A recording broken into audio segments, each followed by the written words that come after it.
Hey, I'm live again. Hello. I have not set the lighting up as well as it was. Sorry. Okay, we got 3 people here today. That is very cool.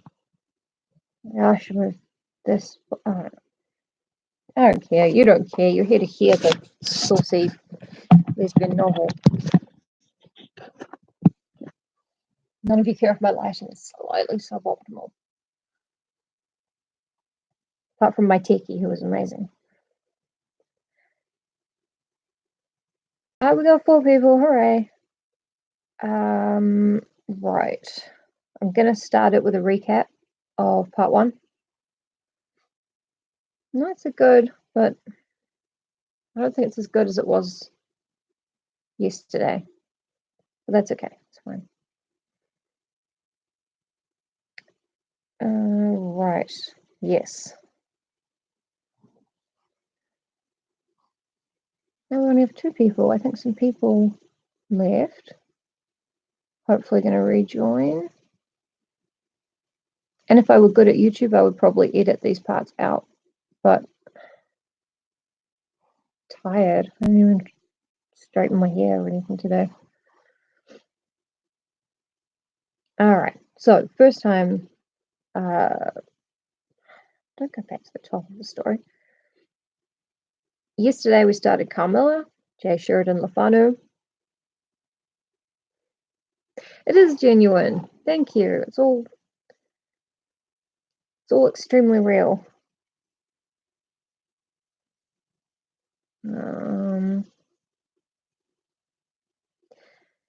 Right, we started off in Styria, which is a real place in like Europe or whatever, with Laura and her father. Laura hasn't actually been given a name yet, even though I read the story for about half an hour. Hi, I can see you guys.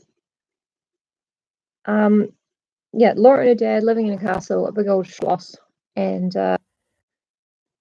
when she was really little, Laura had a nightmare about a pretty lady biting her. And anyway, now she's grown up. She was going to be visited by another English guy and his daughter, but his daughter mysteriously, tragically died after they took in a house guest of some kind. And now the dad is insane and he's running around saying he has to go kill a monster or something. So Laura and her dad are like, oh, okay, well, that sucks to be him, probably. And then pretty much the moment that they're reading that letter, there's a huge carriage accident, and mysteriously, there's a lady who is so fake. I don't know why Laura's dad is falling for this. She's like, no, please look after my young daughter. I'll be back in 3 months. So they take the young daughter in. This is Carmilla, by the way. And yeah, Laura's super stoked about this because she's really lonely there. She was looking forward to this other girl visiting. And she goes up to visit her. Oh shit, guess what? Carmilla looks exactly like the scary lady from Laura's dream as a child who bit her. And Carmilla, not missing a trick, is like, oh my gosh, you look exactly like a dream from my childhood about a beautiful lady who I did not bite. Not going to bring up the biting part of it. So Laura's a little bit put off by this, but Carmilla is so beautiful, her brain has fallen out of her head. And yeah, she's super infatuated, but she doesn't really. We know it's a lesbian vampire novel. Laura doesn't. I don't think Laura knows that it's possible to just hook up with another lady. Right. Moving this around so I can read it properly.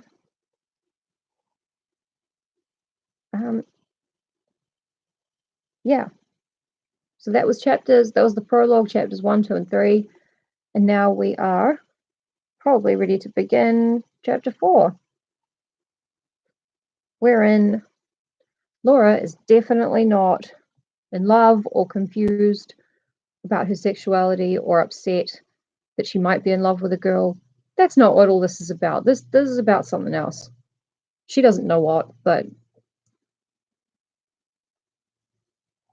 Diet Coke, either sponsor me or help me get off this shit. Carmilla. Chapter 14. Her habits. A saunter. Yeah, she's upset because the vampire's too hot. I did skim this chapter because of the surprise racism with the other lady in the carriage. But that's fine, because in my reading, she was a blonde lady with a speak to the manager hairdo and a MAGA shirt or whatever.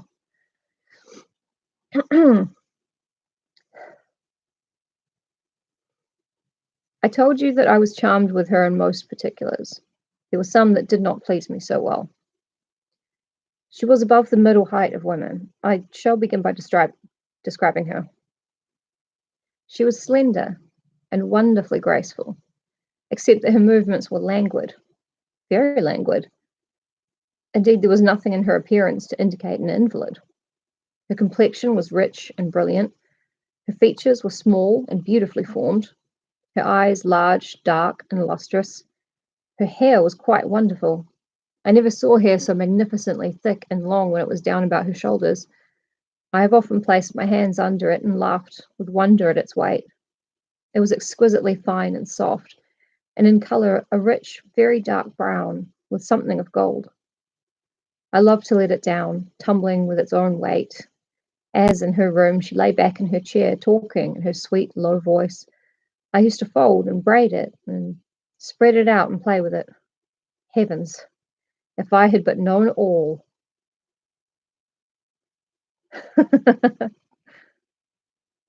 Actually, yeah, I have seen people wearing MAGA shit in New Zealand. It kind of makes you go out of your body for a second and be like, wait, no, we're in a simulation. I said that there were particulars which did not please me. I have told you that her confidence won me the first night I saw her, but I found that she exercised with respect to herself, her mother, her history, everything, in fact, connected with her life, plans, and people, an ever wakeful reserve. I dare say I was unreasonable. Perhaps I was wrong. I dare say I ought to have respected the solemn injunction laid upon my father by the stately lady in black velvet.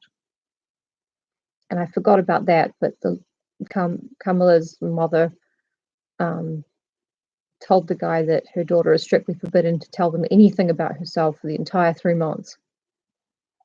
Very, very sus, but he has got no idea. But curiosity is a restless and unscrupulous passion, and no one girl can endure with patience that hers should be baffled by another. What harm could it do anyone to tell me what I so ardently desired to know? Laura's so gay. She's struggling a little bit. Had she no trust in my good sense or honour? Why would she not believe me when I assured her so solemnly that I would not divulge one syllable of what she told me to any mortal breathing? There was a coldness, it seemed to me, beyond her years, in her smiling, melancholy, persistent refusal to afford me the least ray of light. I cannot say we quarrelled upon this point, for she would not quarrel upon any. It was, of course, very unfair of me to press her, very ill-bred, but I really could not help it. And I might just as well have let it alone. What she did tell me amounted, in my unconscionable estimation, to nothing. It was all summed up in 3 very vague disclosures. First, her name was Carmilla. Second, her family was very ancient and noble. Third, her home lay in the direction of the west. She would not tell me the name of her family, nor their armorial bearings, nor the name of their estate, nor even that of the country they lived in. You are not supposed that I worried her incessantly on these subjects. I watched opportunity, and rather insinuated than urged my inquiries. Once or twice, indeed, I did attack her more directly, but no matter what my tactics, utter failure was invariably the result. Reproaches and caresses were all lost upon her. But I must add this, that her evasion was conducted with so pretty a melancholy and deprecation, with so many and even passionate declarations of her liking for me and trust in my honour, and with so many promises that I should at last know all, that I could not find it in my heart long to be offended with her. Oh, Anselmo, my friend, the caresses you're about to hear about. It's caress town in here. It's crazy. She used to place her pretty arms about my neck, draw me to her, and laying her cheek on mine, murmur with her lips near my ear, "Dearest, your little heart is wounded. Think me not cruel because I obey the irresistible law of my strength and weakness. If your dear heart is wounded, my wild heart bleeds with yours. In the rapture of my enormous humiliation, I live in your warm life, and you shall die. Die, sweetly die, into mine. I cannot help it. As I draw nearer to you, you in your turn will draw near to others, and learn the rapture of that cruelty which yet is love. So, for a while, seek to know no more of me and mine, but trust me with all your loving spirit." And when she had spoken such a rhapsody, she would press me more closely in her trembling embrace, and her lips and soft kisses gently glow upon my cheek. Her agitations and her language were unintelligible to me. From these foolish embraces, which were not of very frequent occurrence, I must allow, I used to wish to extricate myself, but my energies seemed to fail me. Her murmured words sounded like a lullaby in my ear, and soothed my resistance into a trance from which I only seemed to recover myself when she withdrew her arms. In these mysterious moods, I did not like her. I experienced a strange, tumultuous excitement that was pleasurable ever and anon, mixed with a vague sense of fear and disgust. I had no distinct thoughts about her while such scenes lasted, but I was conscious of a love growing into adoration and also of abhorrence. This I know is paradox, but I can make no other attempt to explain the feeling. I now write, after an interval of more than 10 years, with a trembling hand, with a confused and horrible recollection of certain occurrences and situations in the ordeal through which I was unconsciously passing, though with a vivid and very sharp remembrance of the main current of my story. But I suspect in all lives there are certain emotional scenes, those in which our passions have been most wildly and terribly roused, that are of all others the most vaguely and dimly remembered. Laura's not struggling with anything. She knows what's up. Sometimes after an hour of apathy, my strange and beautiful companion would take my hand and hold it with a fond pressure, renewed again and again, blushing softly, gazing in my face with languid and burning eyes, and breathing so fast that her dress rose and fell with a tumultuous respiration. It was like the ardour of a lover. It embarrassed me. It was hateful and yet overpowering. And with gloating eyes she drew me to her, and her hot lips travelled along my cheek in kisses, and she would whisper, almost in sobs, "You are mine. You shall be mine. You and I are one forever." Then she had thrown herself back in her chair with her small hands over her eyes, leaving me trembling. "Are we related?" I used to ask. "What can you mean by all this? I remind you perhaps of someone whom you love, but you must not. I hate it. I don't know you. I don't know myself when you look so and talk so." She used to sigh at my vehemence, then turn away and drop my hand. Respecting these very extraordinary manifestations, I strove in vain to form any satisfactory theory. I could not refer them to affectation or trick. It was unmistakably the momentary breaking out of suppressed instinct and emotion. Was she, notwithstanding her mother's volunteered denial, subject to brief visitations of insanity? Or was there here a disguise and a romance? I had read in old storybooks of such things. What if a boyish lover had found his way into the house and sought to prosecute his suit in masquerade with the assistance of a clever old adventuress? But there were many things against this hypothesis, highly interesting as it was to my vanity. Yeah, at this point, Laura's so. Uh, can you be in denial of something if you don't know that thing exists? But yeah, she thinks, hey, you know what, Carmilla, she's so into me. She's probably a dude in disguise, in a really good disguise as a girl. And that's why I'm so into it. Oh, Laura. I could boast of no little attention such as masculine gallantry delights to offer. Between these passionate moments, there were long intervals of commonplace, of gaiety, of brooding melancholy, during which, except that I detected her eyes so full of melancholy fire following me, at times I might have been as nothing to her.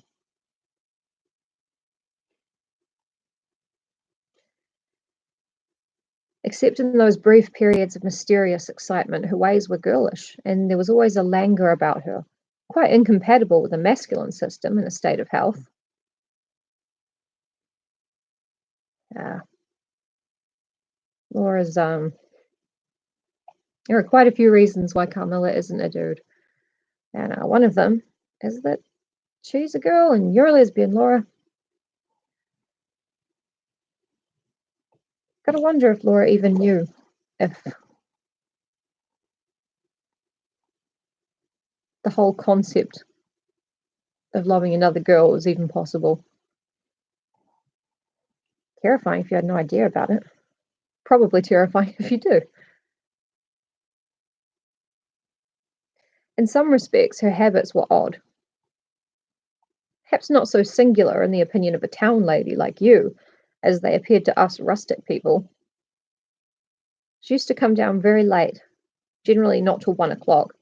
She would then take a cup of chocolate, but eat nothing.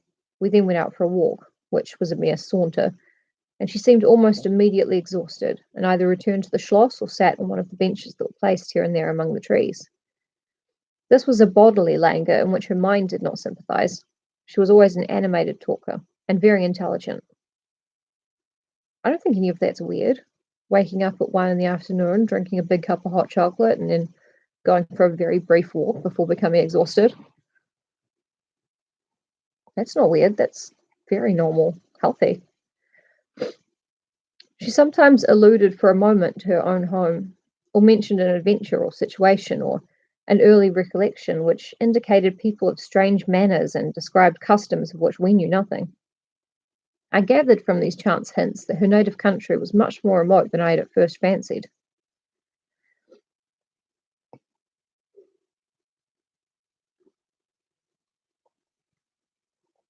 Thank you. As we sat thus one afternoon under the trees, a funeral passed us by. It was that of a pretty young girl whom I had often seen, the daughter of one of the rangers of the forest. The poor man was walking behind the coffin of his darling. She was his only child, and he looked quite heartbroken. Peasants walking two and two came behind. They were singing a funeral hymn. I rose to mark my respect as they passed, and joined in the hymn they were very sweetly singing. My companion shook me a little roughly, and I turned surprised. She said brusquely, "Don't you perceive how discordant that is?" "I think it very sweet. On the contrary," I answered, vexed at the interruption and very uncomfortable, lest the people who composed the little procession should observe and resent what was passing. I resumed, therefore, instantly, and was again interrupted. "You pierce my ears," said Carmilla, almost angrily, and stopping her ears with her tiny fingers. "Besides, how can you tell that your religion and mine are the same?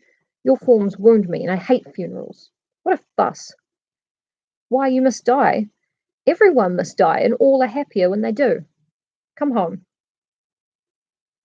My father has gone on with the clergyman to the churchyard. I thought you knew she was to be buried today. She?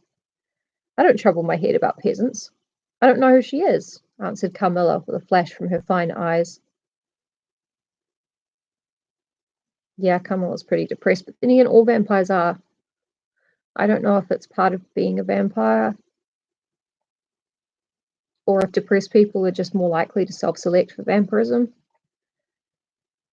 The funding just isn't there for the kind of research we need to do on the link between depression and vampirism. Back to the funeral. She is the poor girl who fancied she saw a ghost a fortnight ago and has been dying ever since, till yesterday when she expired. Tell me nothing about ghosts. I shan't sleep tonight if you do. I hope there is no plague or fever coming. All this looks very like it, I continued. The swineherd's young wife died only a week ago. She thought something seized her by the throat as she lay in her bed and nearly strangled her. Papa says such horrible fancies do accompany some forms of fever. She was quite well the day before. She sank afterwards and died before a week. Well, her funeral is over, I hope, and her hymn sung, and our ears shan't be tortured with that discordant jargon. It has made me nervous. Sit down here beside me. Sit close. Hold my hand. Press it hard. Harder. Yeah, Carmilla thinks everyone's pretty happy once they die. Religion sucks. Hates hymns. I'm not seeing anything indicative of more than teenage behavior. Whose teenage behavior? I'm not going to go into. Mine is classified. Those records are sealed. Apart from the story about the triangle and the school orchestra. We moved a little back and had come to another seat. She sat down. Her face underwent a change that alarmed and even terrified me for a moment. It darkened and became horribly livid. Her teeth and hands were clenched, and she frowned and compressed her lips while she stared down upon the ground at her feet and trembled all over with a continued shudder as irrepressible as ague.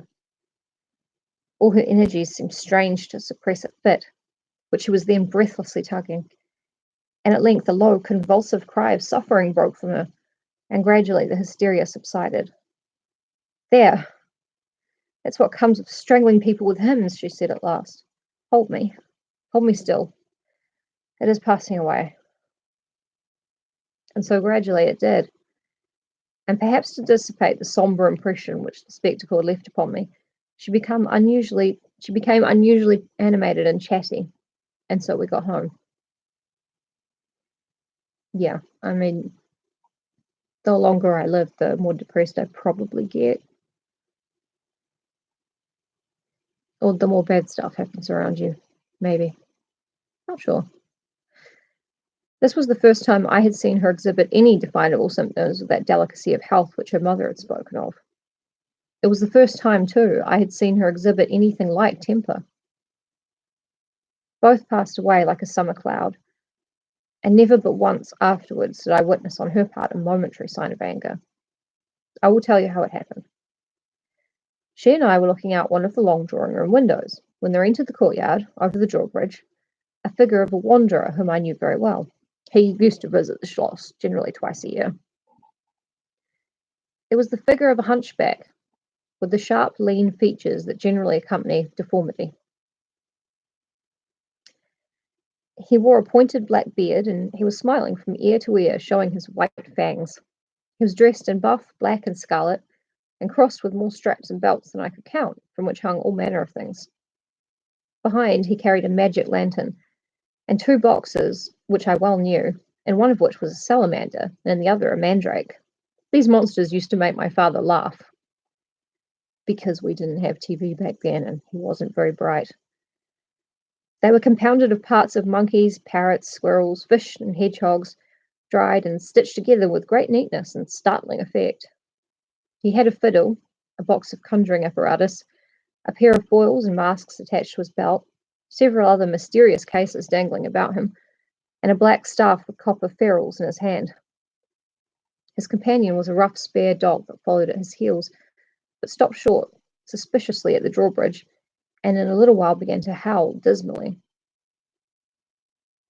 In the meantime, the mountebank, standing in the midst of the courtyard, raised his grotesque hat and made us a very ceremonious bow, paying his compliments very volubly in execrable French, and German not much better. Oh, Laura, how come this travelling entertainer doesn't speak great French, German, English, and everything else like you and your father? Maybe he doesn't have an army of tutors. Yeah, go to the local hunchback. He stitches up different animals and makes a new animal, and you can just look at it and be like, actually, that would entertain me. Sorry. I take back my criticism of Mr. Laura. Then, disengaging his fiddle, he began to scrape a lively air, to which he sang with a merry discord, dancing with ludicrous airs and activity that made me laugh, in spite of the dog's howling. Then he advanced to the window with many smiles and salutations, and his hat in his left hand, his fiddle under his arm, and with a fluency that never took breath, he gabbled a long advertisement of all his accomplishments and the resources of the various arts which he placed at our service, and the curiosities and entertainments which it was in his power, at our bidding, to display. Will your ladyships be pleased to buy an amulet against the umpire, which is going like the wolf, I hear, through these woods? He said, dropping his hat on the pavement. They are dying of it right and left, and here is a charm that never fails. Only pinned to the pillow, and you may laugh in his face. These charms consisted of oblong strips of vellum, with cabalistic ciphers and diagrams upon them. Carmilla instantly purchased one, and so did I. He was looking up, and we were smiling down upon him, amused. At least I could answer for myself. His piercing black eye, as he looked up in our faces, seemed to detect something that fixed for a moment his curiosity. In an instant he unrolled a leather case full of all manner of odd little steel instruments. See here, my lady, he said, displaying it and addressing me. I profess, among other things less useful, the art of dentistry. Plague take the dog, he interpolated. Silence, beast. He howls so that your ladyships can scarcely hear a word. Your noble friend, the young lady at your right, has the sharpest tooth, long, thin, pointed like an awl, like a needle, ha ha! With my sharp and long sight, as I look up, I have seen it distinctly. Now, if it happens to hurt the young lady, and I think it must, here am I. Here are my file, my punch, my nippers. I will make it round and blunt, if her ladyship pleases. No longer the tooth of a fish, but of a beautiful young lady as she is. Hey, is the young lady displeased? Have I been too bold? Have I offended her? The young lady, indeed, looked very angry as she drew back from the window. How dares that mountebank insult us so? Where is your father? I shall demand redress from him. My father would have had the wretch tied up to the pump and flogged with a cart whip and burnt to the bones with the cattle brand. I mean, you don't tell a girl she's got a fish tooth. She knows, okay? It makes her unhappy when you talk about it. But I guess that's a learning experience. She retired from the window a step or two and sat down, and had hardly lost sight of the offender when her wrath subsided as suddenly as it had risen. And she gradually recovered her usual tone and seemed to forget the little hunchback and his follies. My father was out of spirits that evening. On coming in, he told us that there had been another case, very similar to the two fatal ones which had lately occurred.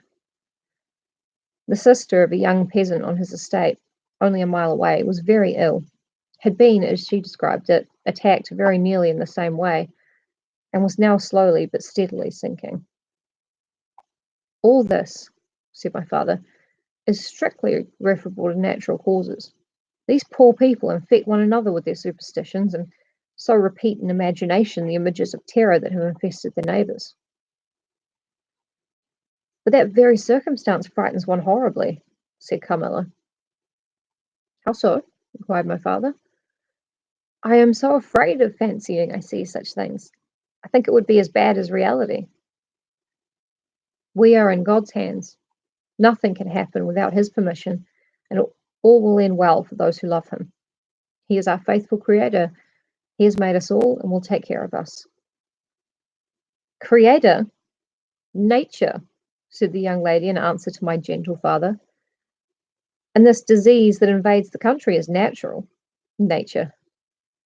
All things proceed from nature, don't they? All things in the heaven and the earth and under the earth act and live as nature ordains. I think so. The doctor said he would come here today, said my father after a silence.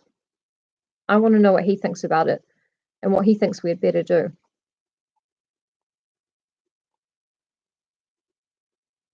Yeah, nightmares might be as bad as reality. Reality might be as bad as a nightmare. All kinds of things happen. The world's pretty crazy. Get out there, put your face in it. Johnson 0420, 2020. Doctors never did me any good, said Carmilla. Then you have been ill, I asked. More ill than ever you were, she answered. Long ago. Yes, a long time. I suffered from this very illness, but I forget all but my pain and weakness, and they were not as bad as I suffered in other diseases. You were very young then? I dare say. Let us talk more of it. No more of it. You would not wound a friend. She looked languidly in my eyes and passed her arm round my waist lovingly and led me out of the room.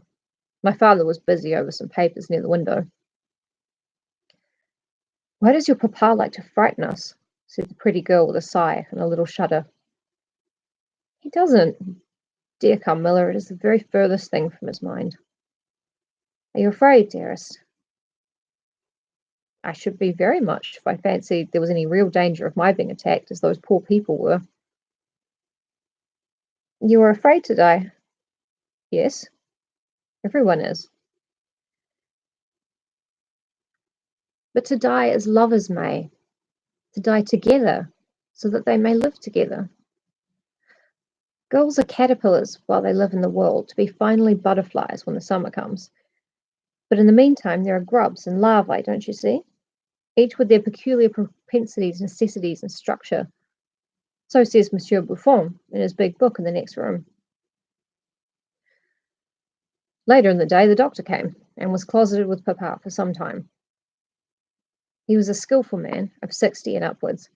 He wore powder and shaved his pale face as smooth as a pumpkin. He and Papa emerged from the room together, and I heard Papa laugh and say as they came out, Well, I do wonder at a wise man like you. What do you say to hippogriffs and dragons? The doctor was smiling and made answer, shaking his head. Nevertheless, life and death are mysterious states, and we know little of the resources of either. And so they walked on, and I heard no more. I did not know then what the doctor had been broaching, but I think I guess it now. Dun, dun, dun. That's the end of chapter 4, Her Habits and a Saunter. Just going to have a drink and put some more lip balm on, and we'll crack into chapter 5. But yeah, nothing Carmilla does at this point really screams vampire to me. It is just, as you say, Alexander, it's the edgy atheist teen. I was the edgy atheist teen, you know? Don't think I ever interrupted a funeral to say how bullshit it all was, but then again, I also wasn't raised like rich and a Countess Dracula, so maybe that attitude has something to do with it.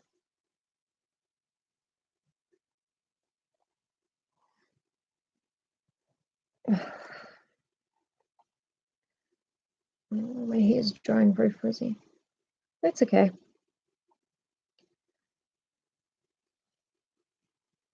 So yeah, what do we think of the story so far?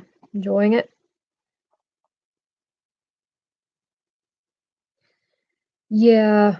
The edgy atheist teen is, I don't know. I think it's a phase that was necessary for me to go through, as well as Wicca teen, which was the other phase.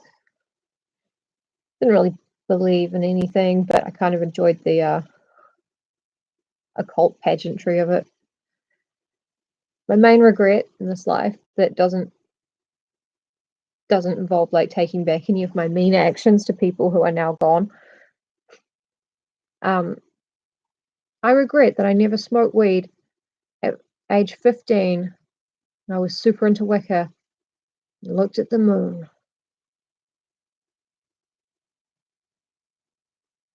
Can't recapture that. Would have been amazing. Very gay and very good. Awesome.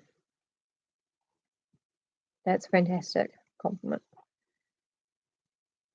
Oh, Jesus Christ. Don't go back, dickhead. Not you guys, my phone.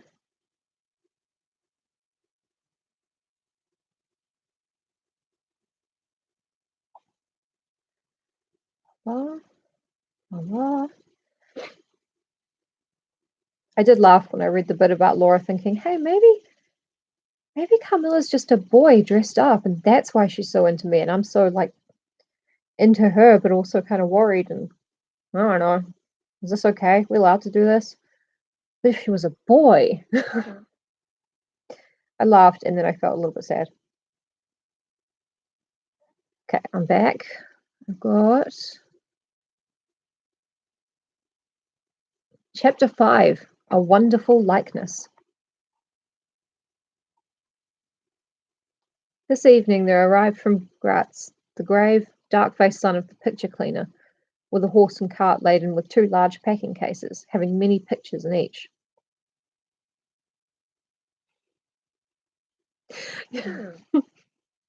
Yeah, I think we all had the Satanist friend, and we were like, "Oh no, this is so really important thing. Don't follow the pretend bad religion. Follow the pretend good religion." Yeah, very embarrassing to look back on now. Yeah, I don't really know what I believe as such, but it's very hard to believe in any particular system. Anyway, definitely believe.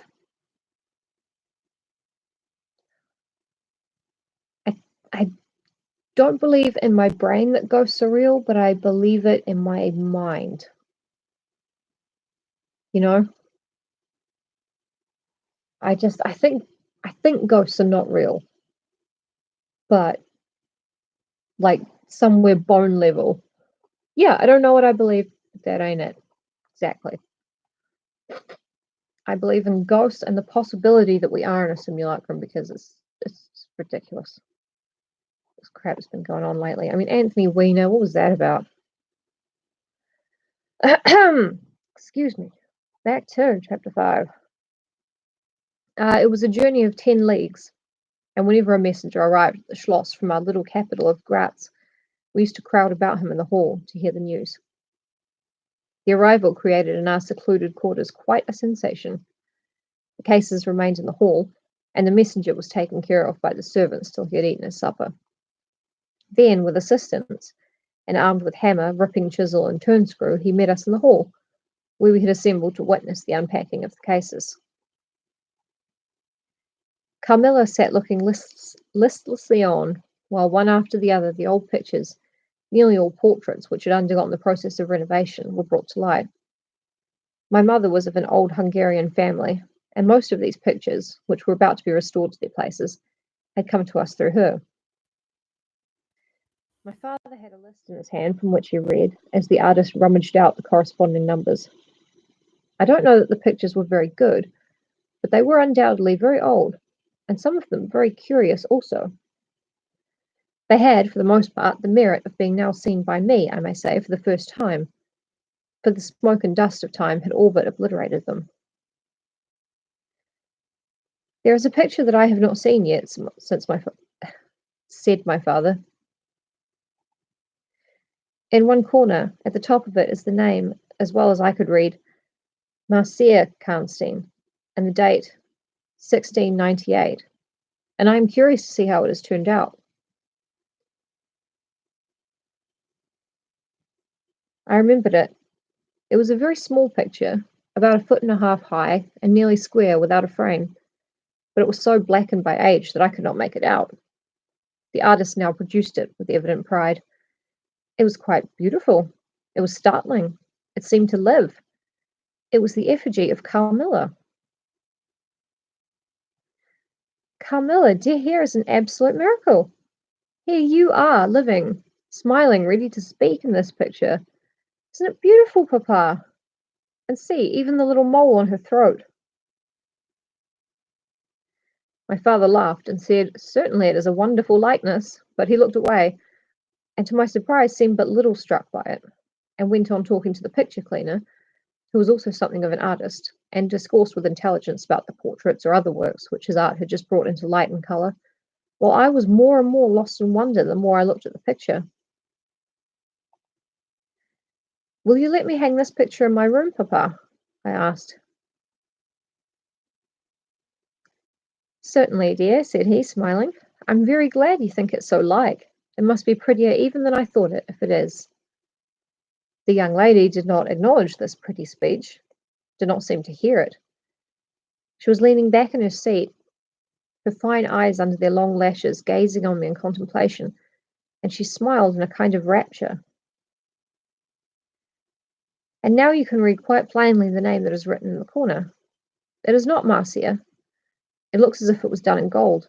The name is Mircalla, Countess Karnstein, and this is a little coronet over and underneath AD 1698. I am descended from the Karnsteins, that is, Mamma was." "Ah," said the lady languidly. "So am I think. A very long descent, very ancient. Are there any Karnsteins living now?" "None who bear the name, I believe. The family were ruined, I believe, in some civil wars long ago, but the ruins of the castle are only about 3 miles away." "How interesting," she said languidly. "But see what beautiful moonlight." She glanced through the hall door, which stood a little open. "Suppose you take a little ramble about the court, and look down at the road and river." "It is so like the night you came to us," I said. She sighed, smiling. "Oh, yeah. Yeah. It's very cool, very normal. I have pictures of all my friends in my bedroom.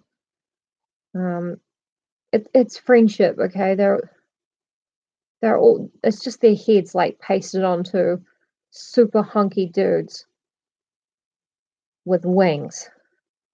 And that's friendship. I think that's probably the best friendship that there can be." Da-da-da-da-da. She rose, and each with her arm about the other's waist, we walked out upon the pavement. In silence, slowly we walked down to the drawbridge with the beautiful landscape open before us. "And so you were thinking of the night I came here?" she almost whispered. "Are you glad I came?" "Delighted, dear Carmilla," I answered. "And you ask for the picture that you think like me, to hang in your room," she murmured with a sigh as she drew her arm closer about my waist and let her pretty head sink upon my shoulder. "How romantic you are, Carmilla," I said. "Whenever you tell me your story, it will be made up chiefly of one great romance." She kissed me silently. "I am sure, Carmilla, that you have been in love, that there is at this moment an affair of the heart going on." Yeah, exactly. "Oh, Carmilla, I just keep suspecting that you've got a crush on someone." "Yeah, Laura, whoever could it be?" "I have been in love with no one, and never shall," she whispered, "unless it should be with you." "She's spelling it out, Laura. Come on." How beautiful she looked in the moonlight. Shy and strange was the look with which she quickly hid her face in my neck and hair, with tumultuous sighs that seemed almost to sob, and pressed in mine a hand that trembled. Her soft cheek was glowing against mine. "Darling, darling," she murmured, "I live in you, and you would die for me. I love you so." I started from her. She was gazing on me with eyes from which all fire, all meaning had flown, and a face colourless and apathetic. "Is there a chill in the air, dear?" she said drowsily. "I almost shiver. Have I been dreaming? Let us come in. Come in. You look ill, Carmilla, a little faint. You certainly must take some wine," I said. "Yes, I will. I'm better now. I shall be quite well in a few minutes." "Yes, do give me a little wine," answered Carmilla as we approached the door. gazing. Yeah, yeah. Carmilla is in love with a massively oblivious girl, although, to be fair to Laura, it's possible she has no idea that two ladies can be in love with each other. But I think she's kind of getting around to the idea. I can't talk. I never have any idea when people are hitting on me. I'm just like, oh, that guy was friendly. And then, maybe 4 years later, I'll be like, damn, he was trying to cheat on his wife. That's a real story. I'm not naming names. Let us look again for a moment. It is the last time, perhaps, I shall see the moonlight with you. How do you feel now, dear Carmilla? Are you really better? I asked. I was beginning to take alarm, lest she should have been stricken with the strange epidemic that they said had invaded the country about us. Papa would be grieved beyond measure, I added, if he thought you were ever so little ill, without immediately letting us know. We have a very skilful doctor near us, the physician who was with Papa today. I'm sure he is.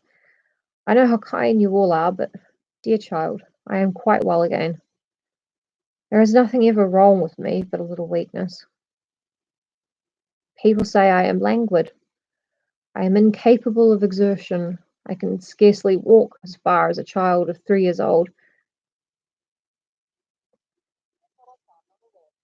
Thanks, pal. Get the fuck out of my telephone, said Carmilla. No, I seem to have touched some buttons that opened some kind of talking rope within the phone. Trying to get the story back.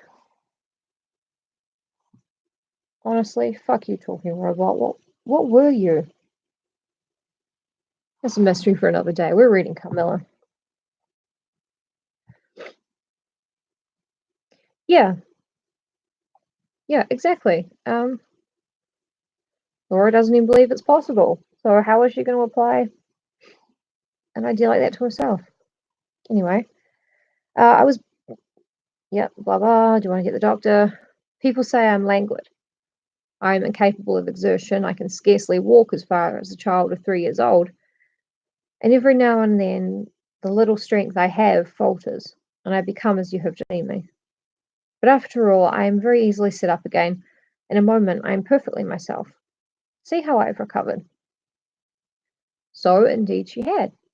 And she and I talked a great deal, and very animated she was, and the remainder of that evening passed without any recurrence of what I called her infatuations. I mean her crazy talk and looks, which embarrassed, even frightened me. But there occurred that night an event which gave my thoughts quite a new turn, and seemed to startle even Carmilla's languid nature into momentary energy. That is the end of. Yeah, I hate the fucking robot. That was the end of chapter 5, wherein Carmilla, well, we get this picture, Mircalla Karnstein. I don't know if you can tell from me saying it to you, but yeah, that's an anagram of Carmilla. It was really clever once upon a time. Like when Vlad the Impaler went undercover as Alved. Alf. No, there's nothing there. That was chapter 5. Carmilla expresses her feelings very clearly to Laura. Laura's like, wait, what? And then Carmilla gets a kind of anxiety attack and leaves her body. And they got to go back inside. I think. I'm Dr. Acula. Yeah, exactly. At one time, it was all very clever.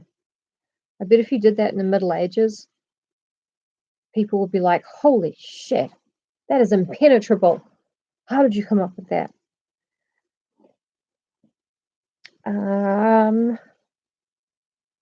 Yeah, keep going. Alucard. Yeah. It's like spelling the word heaven backwards. That probably blows people's minds the first time they hear it. But in a more Dracula way. Okay, chapter 6. A very strange agony.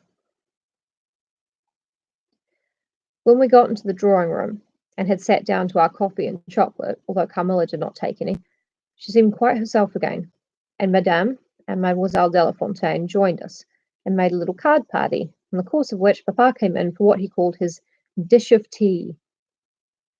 They're not actually drinking tea out of dishes. Instead of like the cups and saucers we have today, there were much more shallow cups drinking a dish of tea. I really love old-fashioned willow pattern china, like properly old-fashioned, like 17th century old-fashioned. I mean, in China, obviously, willow pattern china goes back. I don't know. My job is to sit here and read Carmilla for no money. Yes, vampires think they invented anagrams. Okay, gonna take a little break just here to tell you all a very interesting fact about vampires. A lot of people believe, or have believed, that vampires have a compulsive need to count things. This is true. If a vampire's chasing you, you should throw. Yeah, they do. They drink from the saucer. Sort of tip the cup into the saucer a little bit, and then that bit cools down faster, and you can drink it. Which is why you put the little finger up to counterbalance the saucer. Makes no sense now. But yes, you're being chased by a vampire. You are meant to throw a handful of like rice or salt or sugar or whatever, and the vampire will be compelled to count every grain, one by one. And the hope is that you delay them until sunrise, or that you just delay them enough for you to get away so they eat someone else. But what does that remind you of? Count Von Count from Sesame Street. That's what. I'll give you guys a little minute to recover from that. Now, I don't know if the legend has anything to do with the Count, or if they just thought Count Dracula was very funny. But, oh yeah, Rain Man would have been an incredible vampire. Yeah. You would have had to throw, like, nanobots at him. Yeah. Count Von Count. I don't know if it's actually, it really happened in Sesame Street, that was what inspired the character, but that is an historical fact about vampires. And now there's a Muppet based on that. It's like how Big Bird can't cross running water. Watch all of Sesame Street, he never does. Alright, back to Carmilla. Yeah. It's so great. I mean, I don't think we should be teaching vampires to count better and faster. Yeah. I'm not, I would never question Sesame Street's commitment to vampire excellence. Yeah. You can tell that fact to people and they'll be like, holy shit. Or, why do you think that's interesting? And then you can kind of tell what kind of person they are. All right, back into it. They're playing cards. Yeah, we got to stop educating vampires. When the game was over, he sat down beside Carmilla on the sofa and asked her, a little anxiously, whether she had heard from her mother since her arrival.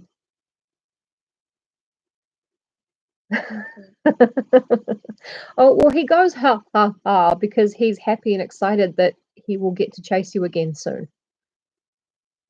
That's how I interpret Count Von Count. Carmilla, have you heard from your mother? She answered no. He then asked whether she knew where a letter would reach her at present. I cannot tell, she answered ambiguously, but I have been thinking of leaving you. You have been already too hospitable and too kind to me. I have given you an infinity of trouble, and I should wish to take a carriage tomorrow and post in pursuit of her. I know where I shall ultimately find her, although I dare not yet tell you. Actually, all about all of the secrecy surrounding Carmilla would be really funny if the first half of the novella was like setting up this vampire story and the second half just twisted it and revealed their spies.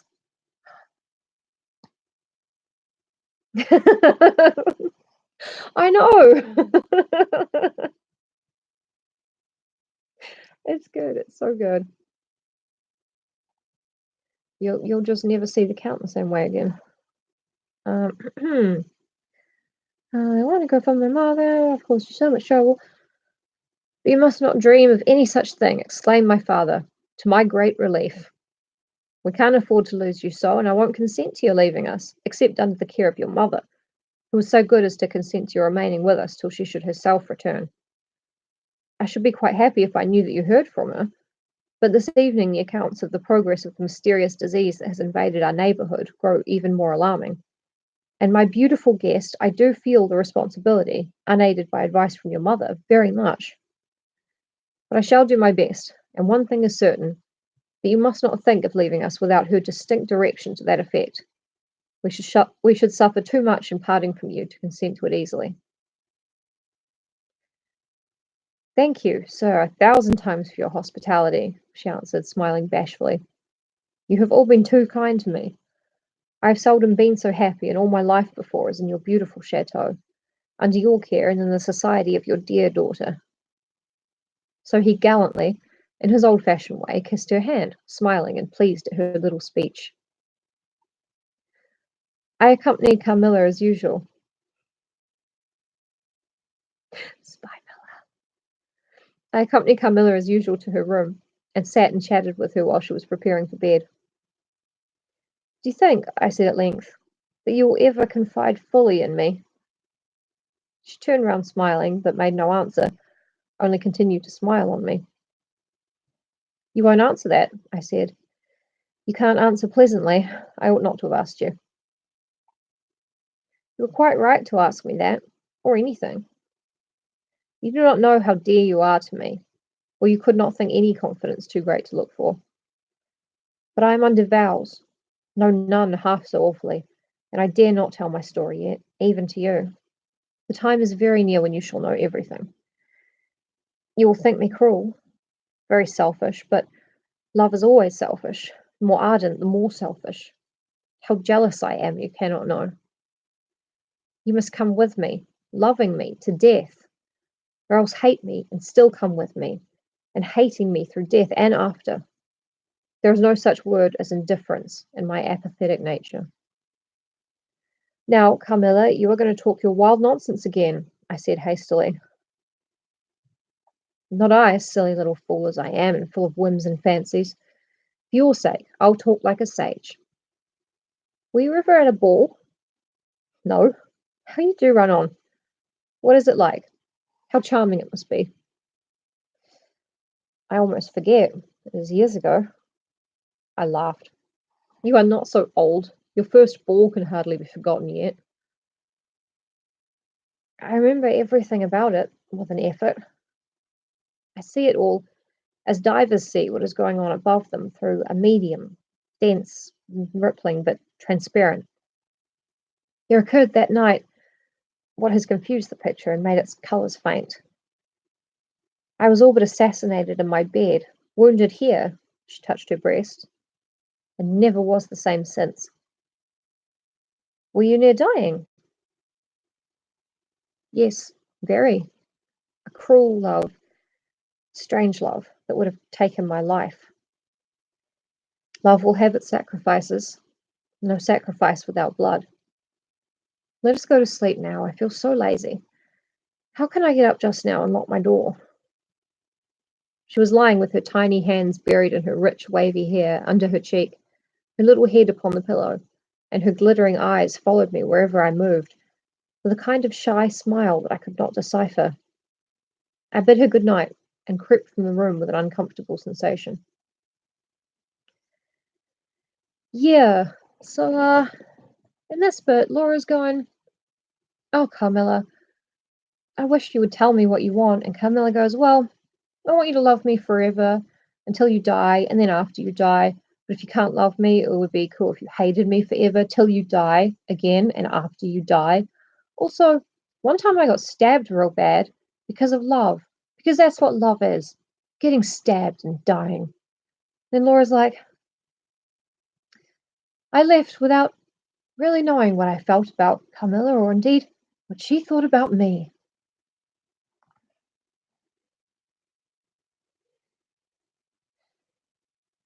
Oh, Laura. Oh, Laura.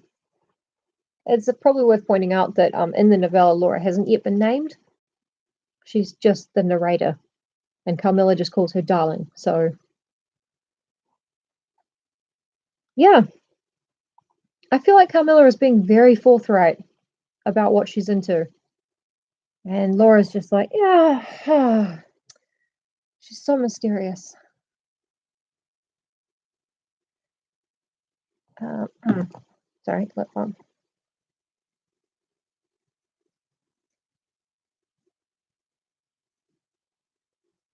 Looking at myself in the no, oblivious lesbian. I mean, I'm sure there were oblivious lesbians before Carmilla, but yeah, yeah, exactly. And again, I can't talk. I'm a straight woman. I'm still very oblivious. A dude could be like, "Please, will you marry me? Share my life forever?" And I'd be like, "What? Like as friends?" Probably why I'm not wifed yet. Oh my god, have I been proposed to before? No, I don't think so. Only online.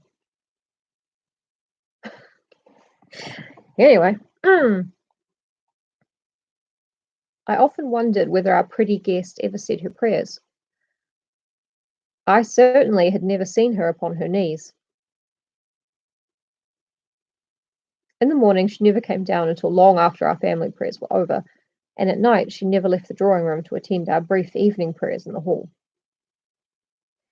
If it had not been that it had casually come out in one of our careless talks that she had been baptized, I should have doubted her being a Christian.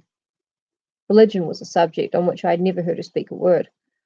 If I had known the world better, this particular neglect or antipathy would not have so much surprised me.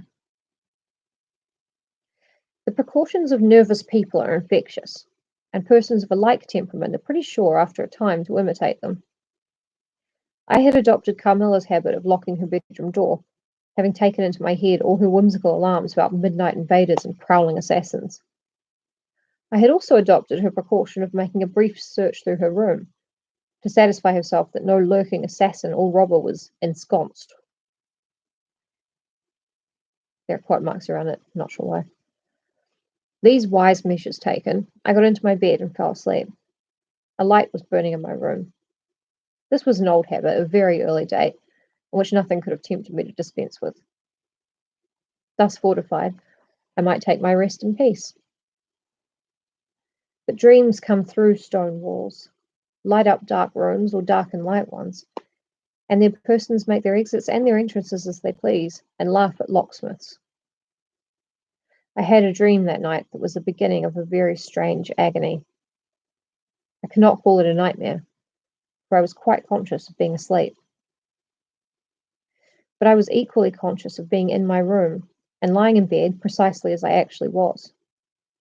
I saw, or fancied I saw, the room and its furniture just as I had seen it last, except that it was very dark, and I saw something moving around the foot of the bed, which at first I could not accurately distinguish.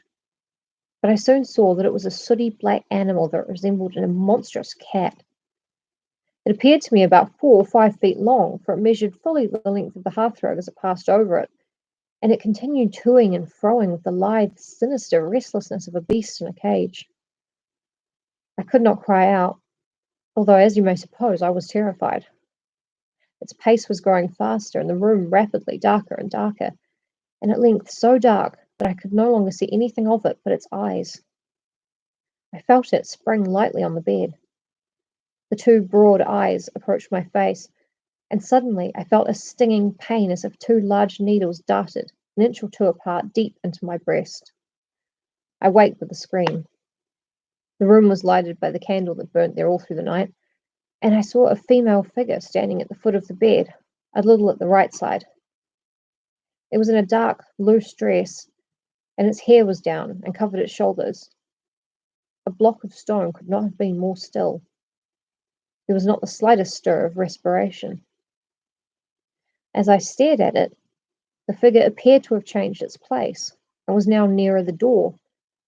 Then, close to it, the door opened, and it passed out. I was now relieved and able to breathe and move. My first thought was that Carmilla had been playing me a trick and that I had forgotten to secure my door. I hastened to it and found it locked as usual on the inside. I was afraid to open it. I was horrified. I sprang into my bed and covered my head up in the bedclothes and lay there more dead than alive till morning.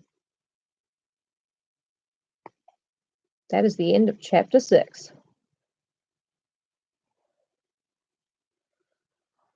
Oh man, honestly, Anselmo, the friend zone is the most toxic thing in the entire world. I mean, when a straight guy meets another dude, is he friend zoning him? They never use that word. They're yeah, people like that are not your friends. Which, you learn that the hard way, like everything in life. But that was chapter 6. And since I've been reading for a little bit over an hour, yeah. Yep, they were never your friends to begin with. Which is quite sad, really, especially when you're young. It's like I thought you enjoyed my company genuinely and were listening to what I had to say and enjoyed the conversations we had and the experiences we had and all that. I thought these were two friends having fun together. Turns out you were not listening the entire time. You were just like, hey, maybe she'll get sad enough and we'll go out. That's not friendship. And personally, makes you feel very insecure about your intelligence or your conversational abilities or your worth to be friends with anyone. Don't worry, I'm fine now. All good. I have good friends who are real and actually do enjoy me talking, which is great because I'm pretty bad at allowing gaps in the conversation for the other guy. Oh, sorry. Sorry, Anselmo. I was thinking too much about myself again. Just kind of assuming everyone is exactly like me in every way. A Snapchat filter that surrounds you with a crowd of people with your own face. Very creepy. But yeah, that was. I would say, judging from where the scrolling bar is, this is probably part 2 of a 4-parter. There will be no Carmilla tomorrow because I'm doing something that cool people do, which is an interactive storytelling experience with dice. It's D&D night. But yeah, thanks everybody for joining me today. This is a lot of fun and and dur. You know what D&D stands for? Dumber and dumber. I'm dumber, and I think Josh is dumberer. Yes, it's D&D day tomorrow, hooray. So Carmilla will be back on New Zealand's Monday.